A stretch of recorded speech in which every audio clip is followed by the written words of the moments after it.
ناصر محمود فرحات کسی گاؤں میں ایک کسان رہتا تھا۔ وہ سارا دن اپنے کھیت میں کام کرتا اور مشکل سے اتنا کما پاتا کہ 2 وقت کا کھانا کھا سکے۔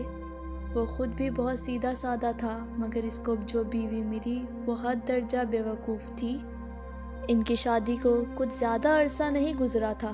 ایک دن صبح سویرے جب کسان کھیتوں پر جانے کو تیار ہوا تو اپنی بیوی سے کہنے لگا، آج کھیت میں سارا دن ہل چلانا پڑے گا، جس سے بہت تھکاوٹ ہو جائے گی اور بھوک بھی بہت لگے گی، اس لیے تم میری واپسی تک اچھا اور لذیذ کھانا بنا کر رکھنا، اور ساتھ ایک گلاس سرکہ بھی جو میں پچھلے سال خرید کر لایا تھا۔ یہ کہہ کر وہ اپنے کام پر چلا گیا۔ جب کسان کی واپسی کا وقت قریب آیا تو بیوی نے کھانا تیار کرنا شروع کیا۔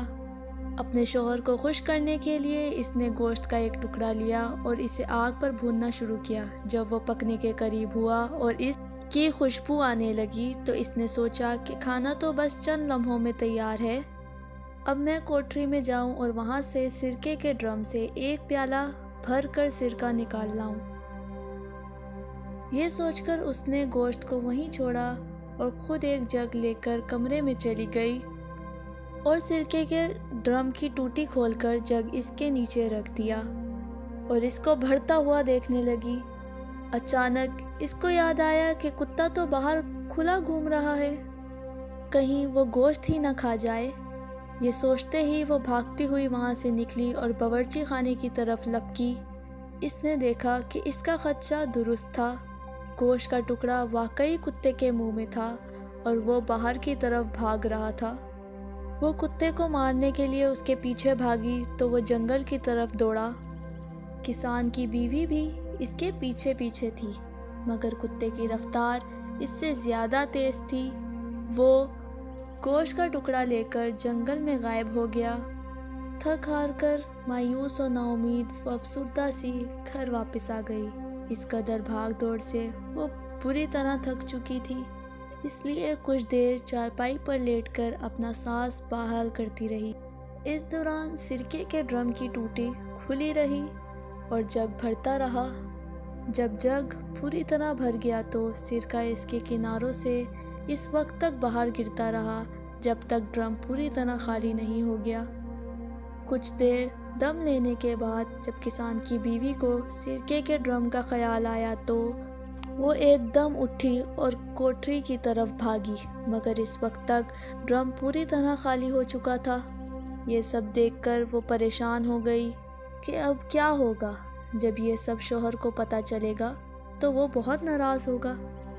پریشانی کے عالم میں وہ وہاں کھڑی یہ سب دیکھتی رہی کہ اب کیا کرے۔ اچانک اس کی نظر آٹے کی ایک بہت بڑی بوری پر پڑی جو اس کا شوہر چند دن پہلے ہی چکی سے خرید کر لایا تھا۔ یہ بوری دیکھتے ہی اس کے سیدھے سادے ذہن میں ایک ترکیب آئی کہ اگر وہ یہ آٹا فرش پر بکھیر دے تو وہ یہ سارا سرکہ جذب کر لے گا اور فرش اچھی طرح صاف ہو جائے گا۔ اس قدر شاندار ترکیب سوچنے پر اس نے دل ہی دل میں اپنے آپ کو شاباش دی اور بوری کھول کر آٹا فرش پر بکھیرنے لگی۔ اس دوران بے دہانی میں اس کا پاؤں سرکے سے بھرے اس جگ سے ٹکرایا جو ڈرم کے نیچے پڑا تھا۔ جگ بھی الٹ گیا تو اس کے اندر کا سارا سرکہ بہہ گیا۔ وہ مزید پریشان ہو گئی اور اس نے باقی کا سارا آٹا بھی فرش پر بکھیر دیا اور سوچنے لگی کہ اب یہ سب ٹھیک ہو جائے گا۔ کسان گھر لوٹا تو اسے شدید بھوک لگ رہی تھی۔ اس نے آتے ہی پوچھا، آج کھانے میں کیا پکا ہے؟ بیوی منہ بنا کر بتانے لگی کہ میں نے آج آگ پر تمہارے لیے مزیدار گوشت بھونا تھا، مگر کتا لے کر بھاگ گیا۔ جب میں اس کو مارنے بھاگی تو سارا سرکہ بہہ گیا۔ اب میں نے آٹے کی مدد سے کمرے کا سارا فرش صاف کر دیا ہے اور اب وہ کمرہ بہت صاف ستھرا نظر آ رہا ہے۔ تمہیں پریشان ہونے کی ضرورت نہیں۔ اس کی بات پر کسان نے اپنا سر پیٹ لیا اور پریشان ہو کر کہنے لگا، اوہ بے وقوف عورت، تم نے یہ سب کیا کر دیا؟ تم نے گوشت کو چولہے پر کیوں چھوڑ دیا تھا اور پھر سرکے کے ڈرم کی ٹوٹی کو بھی کھلا چھوڑ دیا؟ چلو وہ تو ہوا، تم نے تو سارے آٹے کا بھی ستیہ ناش کر دیا۔ اس کی بات سن کر بیوی بھی تیز لہجے میں بولی، اب میں کیا کروں؟ تمہیں بھی پہلے بتانا چاہیے تھا کہ کیا غلط ہے کیا صحیح۔ کسان جانتا تھا کہ اس کی بیوی کم عقل ہے، لہٰذا اس کے ساتھ جھگڑا مناسب نہیں۔ اس نے سوچا کہ مجھے خود ہی اس کا خیال رکھنا ہوگا۔ یہ سوچ کر وہ چپ ہو رہا۔ اس دن انہوں نے آلو ابال کر کھائے اور پیٹ بھرا۔ کچھ دن ایسے ہی گزر گئے اور کوئی خاص واقعہ پیش نہ آیا۔ کسان بھی اب محتاط ہو گیا تھا، باہر جانے سے پہلے سب کچھ اپنی بیوی کو سمجھا کر ہدایت کر جاتا۔ ایک دن کسان نے اپنے کھیت کے ایک طرف اگا ہوا پرانا درخت کاٹا تو جڑ میں سے اسے سونے کے کچھ سکے ملے۔ وہ خوش تھا کہ اب ضرورت کے وقت ان کو استعمال کر لے گا اور کوئی پریشانی نہیں ہوگی۔ اس نے سوچا کہ سونے کے ان سکوں کو کسی جگہ چھپا کر رکھ دے، مگر اس کو اپنی بیوی کی طرف سے بھی خطرہ تھا کہ کہیں وہ ان کا راز نہ کھول دے۔ یہ سوچ کر بیوی سے کہا، دیکھو میرے پاس پیلے رنگ کے کچھ بٹن ہیں، میں ان کو ایک ڈبے میں ڈال کر زمین میں دبا رہا ہوں۔ تم نہ تو ان کے قریب جاؤ گی نہ ان کو چھوؤ گی۔ ٹھیک ہے، جیسا تم کہتے ہو میں ویسا ہی کروں گی۔ میں ان کو وہاں سے نکالوں گی، نہ ان کو چھوؤں گی۔ بیوی نے اسے یقین دلایا۔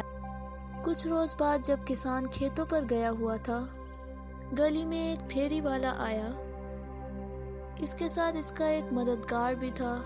وہ گدھوں پر مٹی سے بنے خوبصورت نقش و نگار والے برتن لاد کر فروخت کر رہے تھے۔ ان کی آواز سن کر کسان کی بیوی نے گلی میں جھانکا تو یہ برتن دیکھ کر اس کا دل للچا گیا۔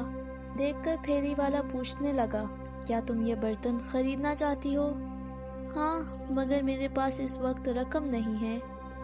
پھر کچھ سوچ کر بولی، کیا تم ان برتنوں کے بدلے پیلے بٹن لے لو گے؟ پھیری والا اس کی یہ بات سن کر حیران رہ گیا اور پوچھنے لگا، کیسے پیلے بٹن؟ کیا تم مجھے یہ پیلے بٹن دکھا سکتی ہو؟ کسان کی بیوی نے کہا، وہ پیلے بٹن میرے شوہر نے ایک ڈبے میں ڈال کر صحن میں دبا دیے ہیں، مگر اس نے مجھے منع کیا ہے کہ میں ان کو ہاتھ نہ لگاؤں، اس لیے تم خود ہی ان کو وہاں سے نکال کر دیکھ لو۔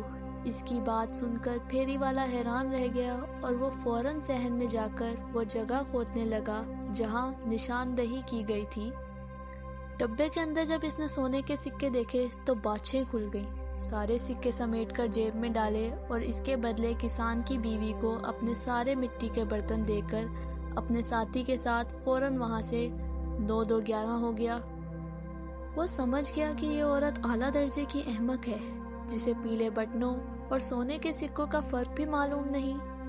دوسری طرف کسان کی بیوی یہ سارے برتن حاصل کر کر بہت خوش تھی۔ وہ سمجھ رہی تھی کہ اس نے پھیری والے کو لوٹ لیا ہے اور چند پیلے بٹنوں کے بدلے اس نے اتنے سارے برتن خرید لیے ہیں۔ خوشی خوشی اس نے وہ سارے برتن گھر میں ادھر ادھر سجا دیے۔ تھوڑی دیر بعد جب کسان دوپہر کا کھانا کھانے کے لیے آیا تو گھر میں اتنے سارے نئے برتن رکھے دیکھ کر وہ چونک گیا اور حیرت سے پوچھا، ارے یہ سب برتن کہاں سے آئے؟ بیوی نے مسکراتے ہوئے بتایا، دیکھو کتنے خوبصورت، یہ سب میں نے تمہارے ان فضول پیلے بٹنوں کے بدلے خریدے ہیں۔ کیا؟ کسان پریشان ہو کر چلا اٹھا، جب میں نے تمہیں منع کیا تھا کہ انہیں ہاتھ نہیں لگانا تو پھر تم نے انہیں وہاں سے کیوں نکالا جہاں میں نے انہیں دبایا تھا؟ میں نے انہیں وہاں سے نہیں نکالا، میں نے تمہاری پوری بات مانی۔ تم نے مجھے ان کو چھونے سے منع کیا تھا، اس لیے میں نے انہیں ہاتھ بھی نہیں لگایا، صرف جگہ بتائی تو پھیری والے نے خود ہی کھود کر نکال لیے۔